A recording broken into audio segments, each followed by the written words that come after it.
Hey guys, Luna here, and welcome back to Slay the Princess. Just as a fair warning, just like in several of these videos, this is a horror game. It is not intended for all audiences. Obviously visit their website, Black Tabby Games, if you want to be able to see more content warnings that may not arise from here.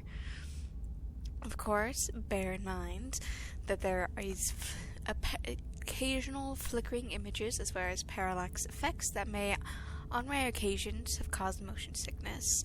And additionally, there is blood and gore. So, if any of these are health issues, you can obviously keep an open mind and just be prepared. Whatever horrors you may find in these dark spaces, have a heart and see them through. There are no premature endings, there are no wrong decisions. There's only fresh perspectives and new beginnings. After all, this is a love story. Let's just get right into it, shall we? Let's see, I believe we're on... Yep. You're on a path in the woods, and at the end of that path is a cabin. And in the basement of that cabin is a princess. You're here to slay her. If you don't, it will be the end of the world.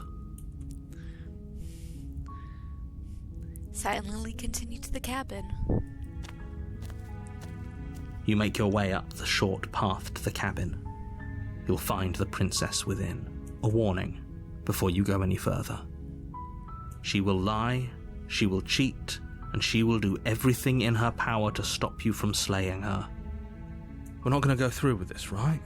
She's a princess. We're supposed to save princesses, not slay them. Ignore him. He doesn't know what he's talking about. Proceed to the cabin.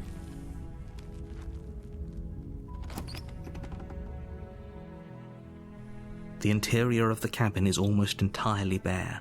The air is stale and musty, and the floor and walls are painted in a fine layer of dust. The only furniture of note is a plain wooden table.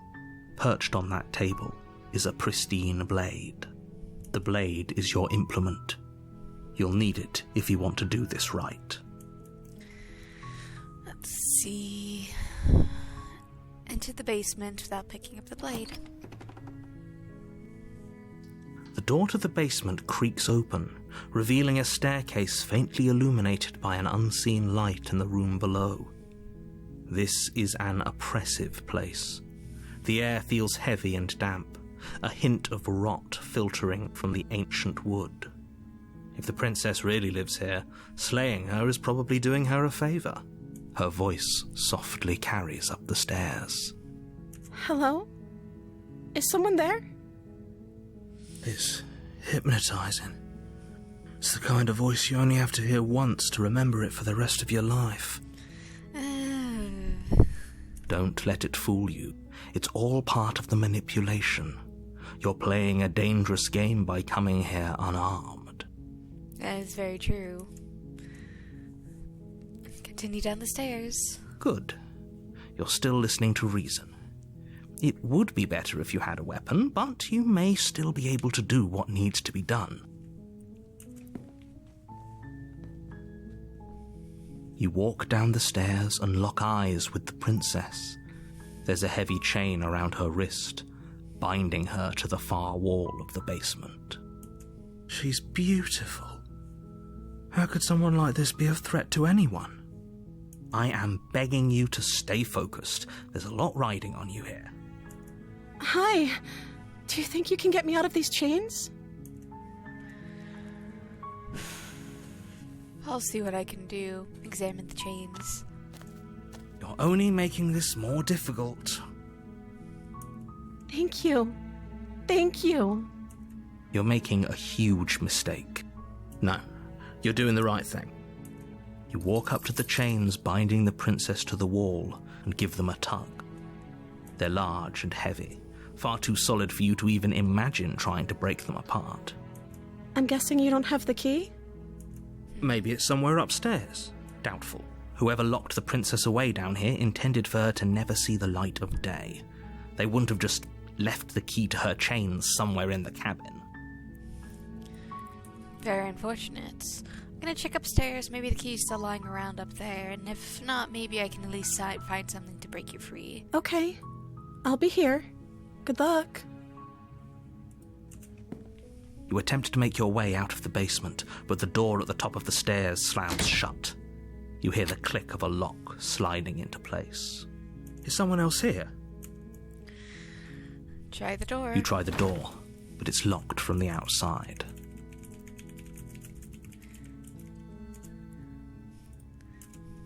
Return to the bottom of the stairs. You make your way to the bottom of the stairs.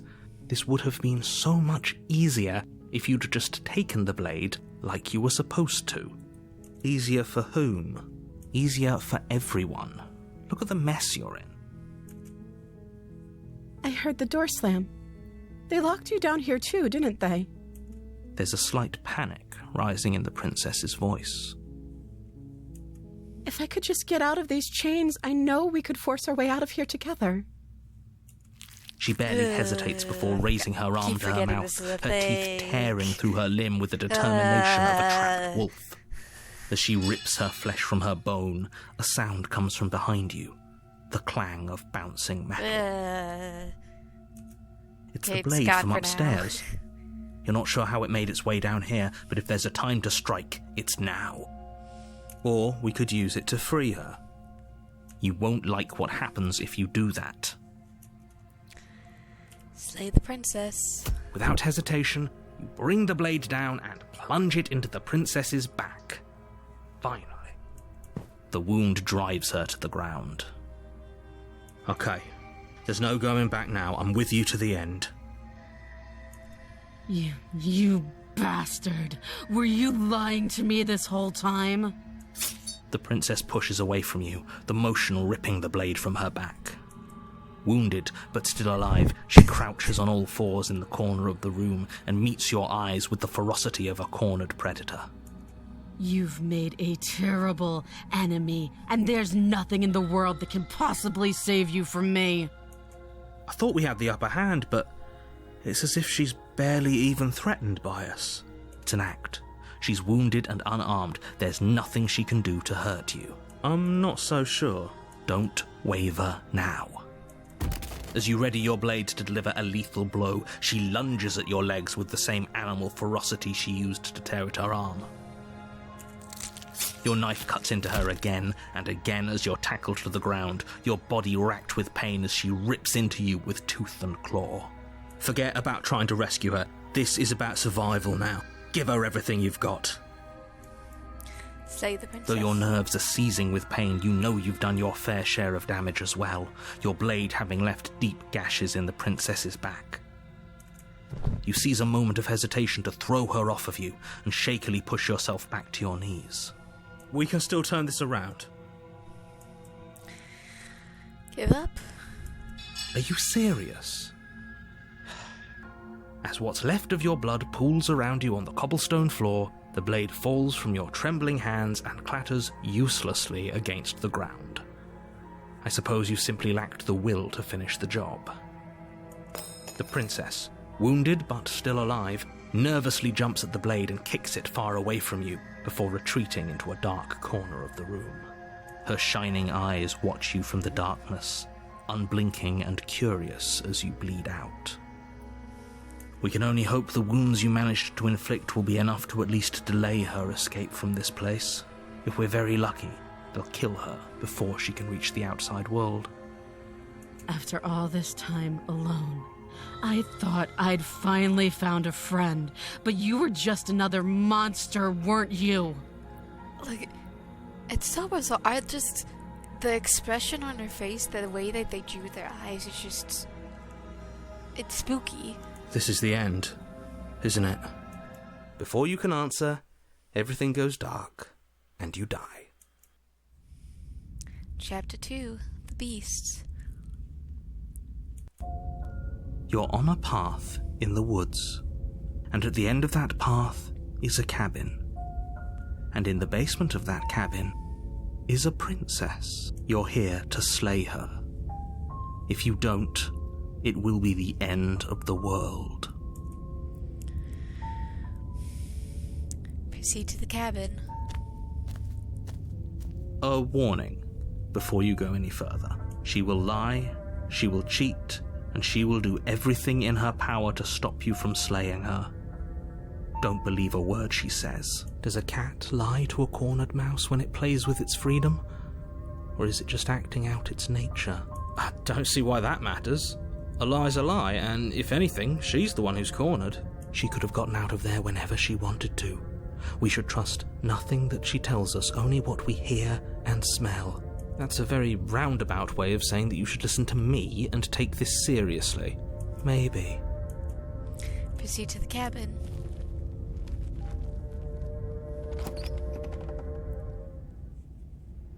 The interior of the cabin is ruinous and dilapidated.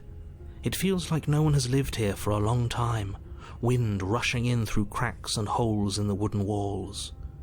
The only furniture of note is a termite-eaten table with a pristine blade perched on its edge.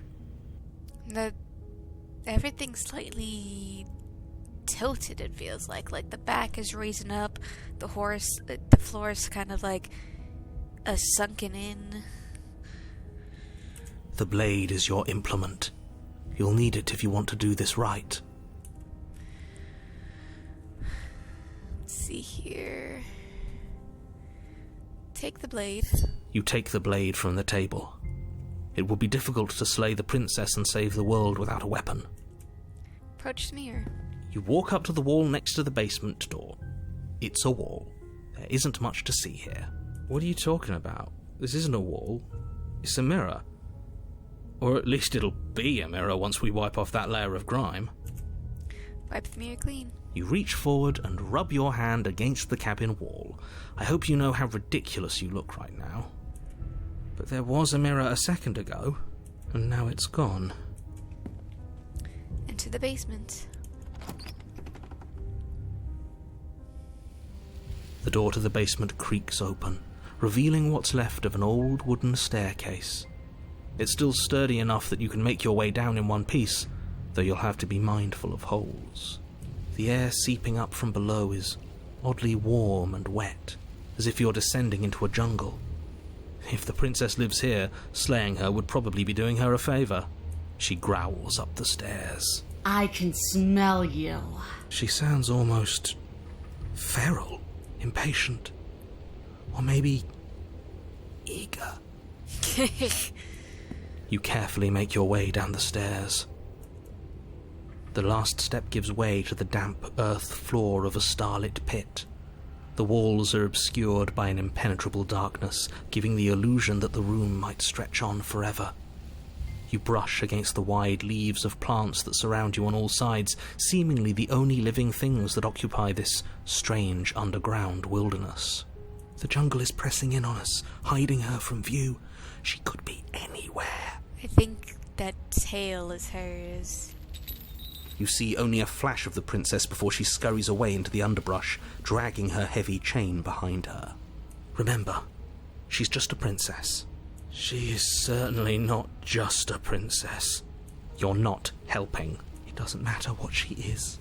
It only matters what she does. Her shining eyes appear between the leaves, staring hungrily at you from the darkness. I can hear your heart pounding from the bottom of the stairs, fledgling. You're right to be terrified. Cat and bird. Like cat and mouse. I'm so much more than you. And a little splinter clutched in trembling hands won't save you from me. A shiver rushes up your spine and pulls you upright. The air's shifting. She's getting ready to pounce. Move, now.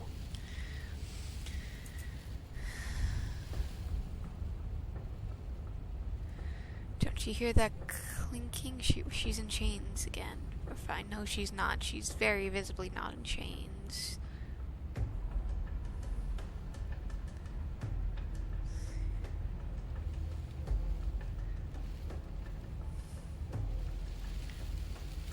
I'm gonna move. As much as I want to ask one of these things, I think it's probably best if we move. You lunge to the side, picking a direction That's on cool. instinct. As you land, you're buffeted by a gust of air disturbed by the sudden motion of a massive body. The princess. Love the little beat that's going on. In an instant, she's pounced on the spot where you would have been, her chains rattling across the floor behind her. Kind of reminds me of a mix between, like, a long, fair body with sort of like a dragon's tail with, like, griffin legs, and maybe she's like a griffin almost, because it's kind of bird and wings and stuff. Before you can blink, she's gone, vanishing once more into the shadows. But you still feel her gaze on you. You're faster than you were before, but you're still meek, reactive, prey. You whirl around to find her, and your gaze meets hers, a pair of shining eyes peering out at you from just beyond the basement stairs. So she's cut off our escape. Shit. What do we do? Let's see here. What you want? We don't have to kill each other. We'll flip together. Stop and show yourself. Stop hiding and show yourself. If you want to see me, you should get better at seeing. She knows that her strength lies in shadows and secrets. She won't reveal herself unless she has to.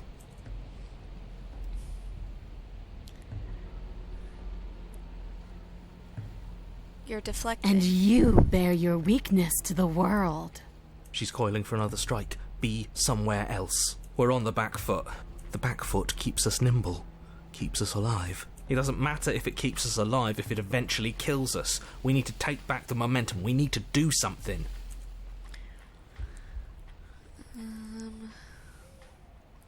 I'm going to save here. I'm just going to do this in the last slot because we have 2 more possible endings from this.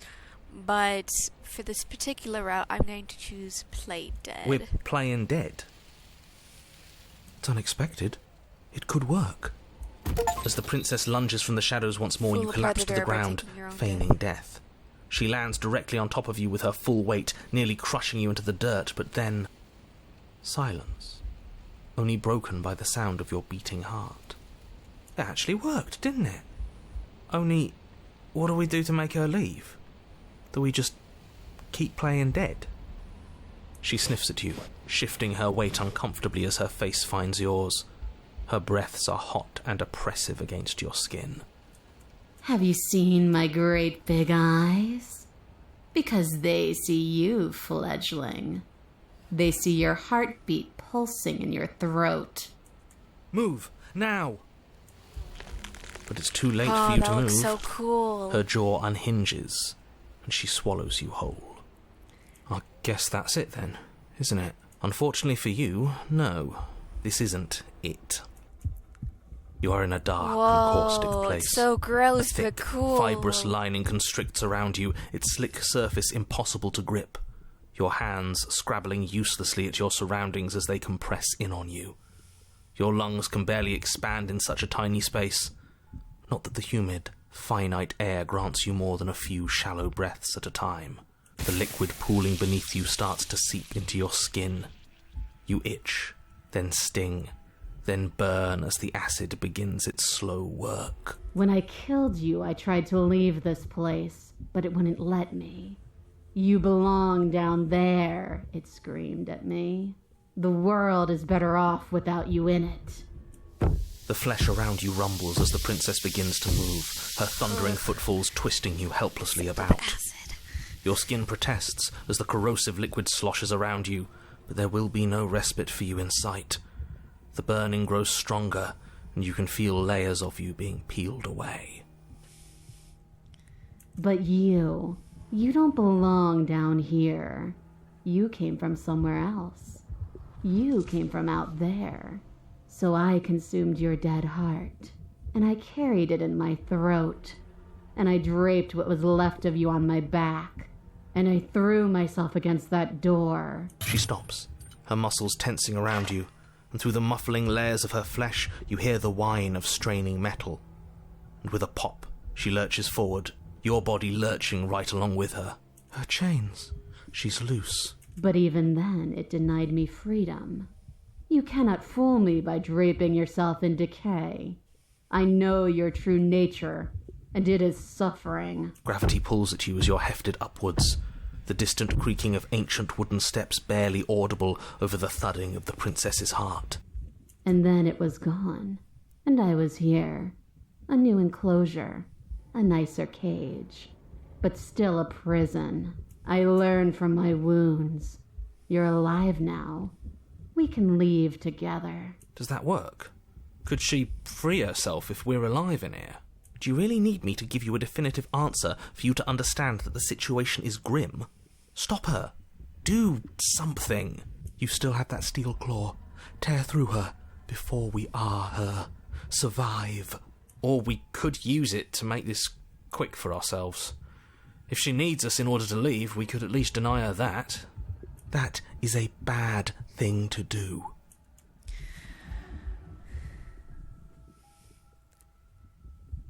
Okay, I can claw, I can just leave, just let me go, so I can slay myself.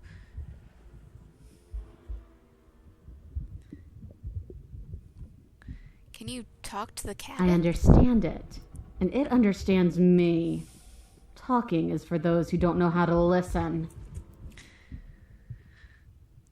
You could have asked me before swallowing me I alive. acted on my will, fledgling, and you acted on yours. The strong triumph, and the weak submit or perish. Your body is violently jostled, the disruption causing burning skin to slough from raw muscle, and you hear what you can only assume is the princess pulling against the door to the cabin.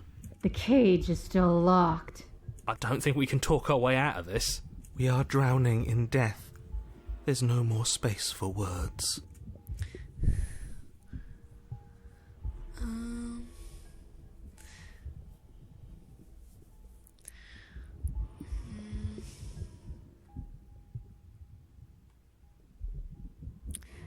Select any option.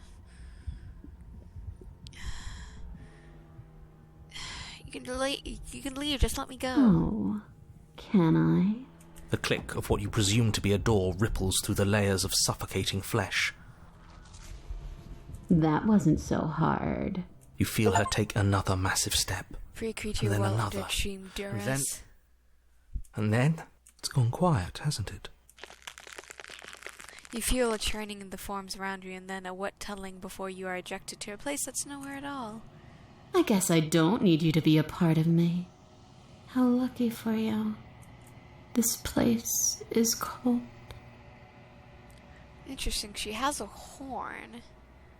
So what beasts are she made of?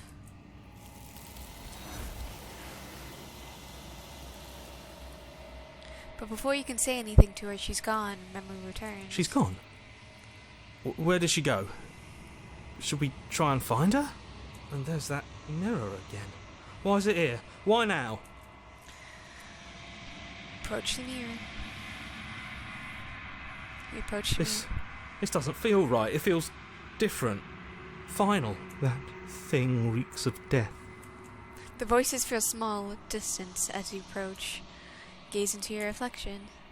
Silence as you reach forward. They're gone once again. Their mirror always makes them leave, but you need to see what's in it. You are nothing at all. But that isn't right. You can't be nothing. You focus your gaze, and then you see it. A figure, faint and veiled in shadow, just beyond the reflection. Are you me? I think you know what I am. A crack slides down the center of the mirror, splitting the image and the glass in two. And then another crack forms, and another, turning the mirror into a jagged shards of broken glass.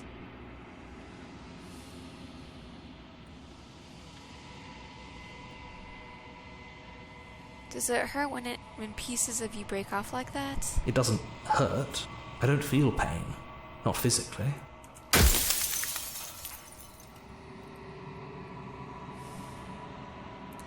I'm sorry, I don't want to show you. Will it help if I look away or stop asking questions? We've already crossed the point of no return.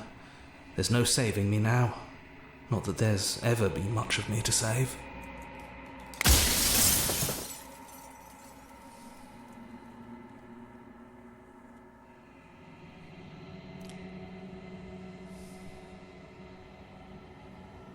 You're the one who wanted me to slay the princess. Why? Because among other things, she is death itself.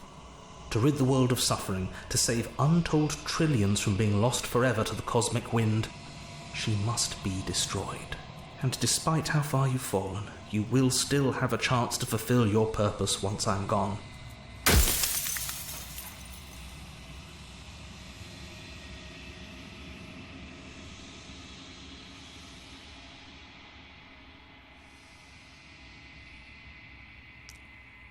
I wasn't supposed to see all this, was I? You were either going to have seen all this, or you weren't going to have seen all this. This is worse, but you still have an opportunity to save the world. You can still slay her. Every time I ask you something, it's like a piece of you breaks. I'm aware, and if I were you, I'd be more precious about your time.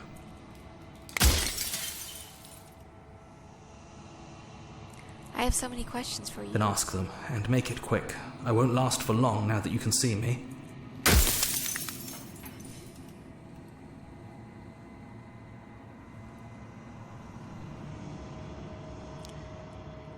God, there's so many things I don't remember what I chose last time. I was made to do this single task. Who made me? What am I? You're the long quiet, the god I made to rid the world of death. God, I always knew I was special. Yes, you are special, unique even, and you still have a task that you need to do, and only you can do it.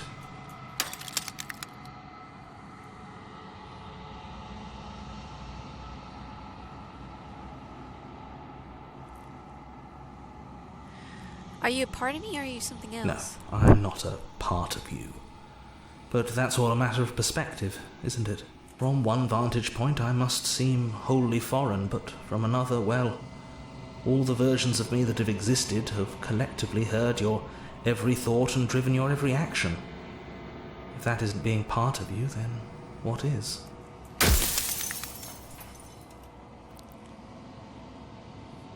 Versions of you. You said that before, so I was really meeting different yous. You were, and it was by both necessity and design. This construct you're in exists in many places at once. Any time you failed, any time you thought yourself dead, it would restart and shunt both your consciousness and hers into another world. But you'll be awake soon, and then it won't be able to work like that anymore.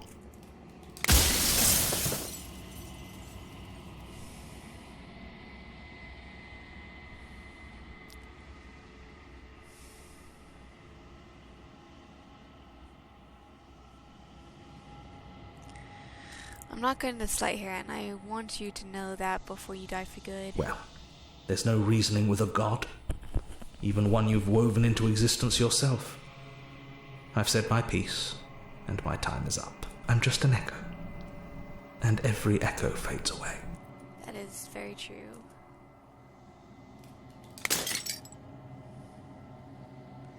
As the final fragment of glass shatters, you see yourself with newfound clarity.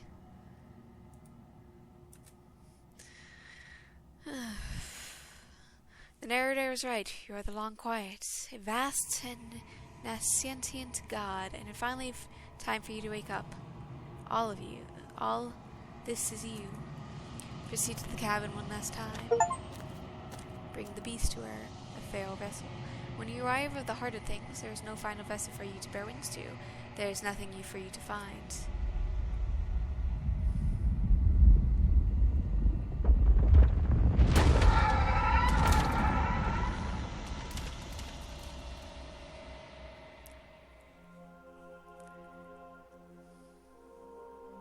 I can finally see you, and you can finally see me. I'm also going to save here, because there's multiple different options that can come of this. It's been so long, and my heart has ached for this moment. I've missed you dearly.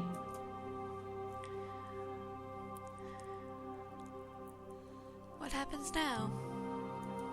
Ever the passive player, always reacting and never acting. But it's woven into your nature, isn't it? When the echo spun us from one into two, he gave you a choice and me a role to play. I am not death, but I contain it in my multitudes. So, will you attempt to destroy me and bring about a world devoid of death and the possibility of meaning? Or will you open the final doors to our liberation?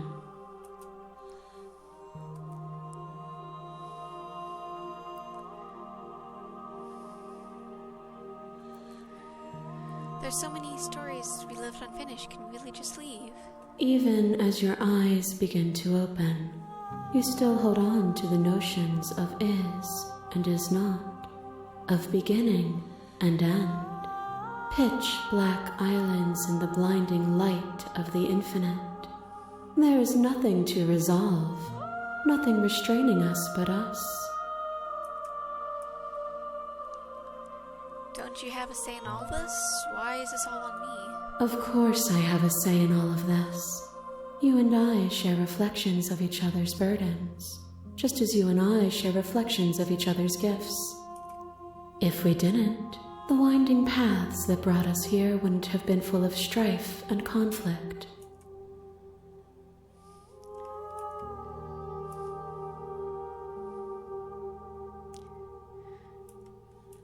If you are always going to become this, then what's the point of me doing anything? Did it even matter what roads I walked if all of them would have led to this moment? If you're saying that, it's because you don't yet understand. But we cannot use words alone to grasp at things that words cannot express. And you cannot rationalize with logic that which defies it.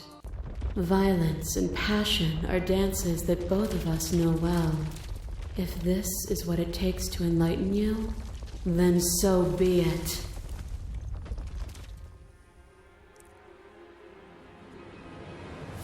You are devoured. Pray for something bigger than you that stalks and slinks in shadows. Within, you are tightly bound and choke on heavy air as acid burns its way into your pores. A nest of things devouring within things devouring. But even when dissolved, you gifted me a life. Perhaps it was fear that drove you. Perhaps it was compassion. But the outcome of an act matters more than its intentions.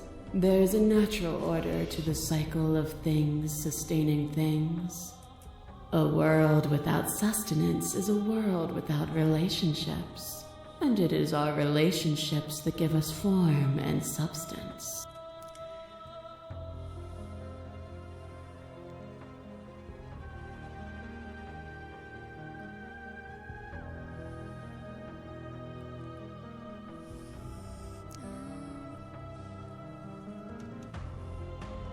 You're right, without desire, we have no need for relationships. We would be all alone. And it is through those desires that each of us found the other. And it is through each other that we will find our freedom. Flesh is a vehicle, and to destroy the flesh is to strand the spirit. With violence you stranded me, and with violence I sought to twist your flesh back into mine. You did not resist my violence when it overcame you. Did you understand that the flesh wasn't you? Or did you choose to gift yourself to someone who thought she hated you? To fear me is to fear losing the flesh. The flesh is not the spirit.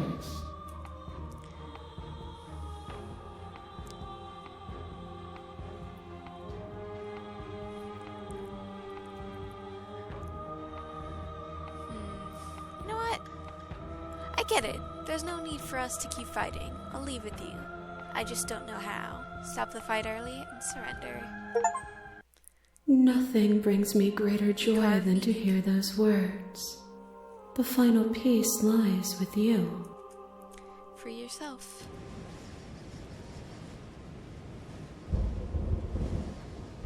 You fall into yourself. The body of an ancient creature stirs from its hibernation, and you feel its sensation and and limbs you once couldn't fathom. Everything here, except for her, is you. You feel your wings spanning cosmic scale, but it's twisted and crumpled and bound in agonizing tension to a finite plane. You can feel the glass of the construct pressing in on you, confining you across infinite sides and infinite angles. You push back and strain against it, but it does not yield. I love you. Take her hands. At once, the unwielding tension breaks.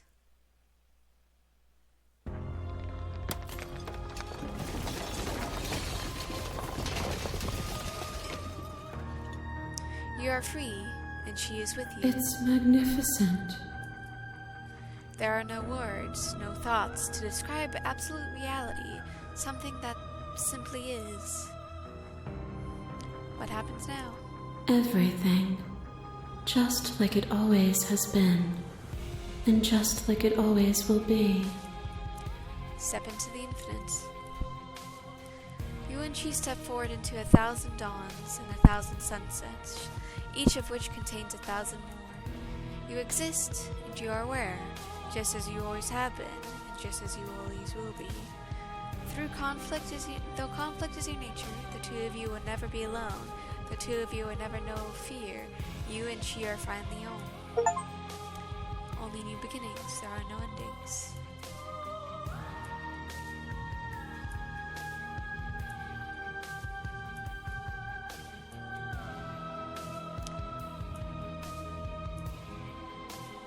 Obviously there's our turn to the main menu. And with that, I am going to call this episode here. I hope you guys have a good day, night, week, month of your lives. And I hope the stars forever guide your path, forever it might lead you into the future. And at least from this series, except maybe 1 to 2 more episodes depending on what's left. And with that, goodbye everybody.